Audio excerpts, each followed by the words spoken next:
You ask Tiger to calculate. This deals with linear inequalities with one unknown. The final result is w equal or smaller than -3. Let's solve it step by step. Group all constants on the right side of the inequality.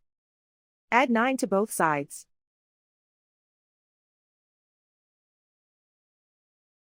Simplify the arithmetic.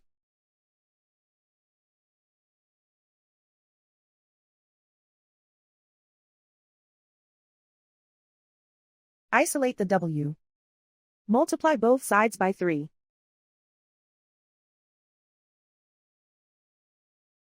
Group like terms.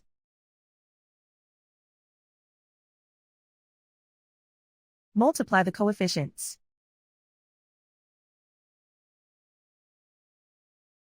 Simplify the fraction.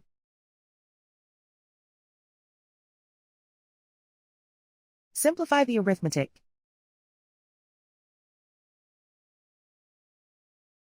Plot the solution on a coordinate grid. And so the final result is w equal or smaller than -3.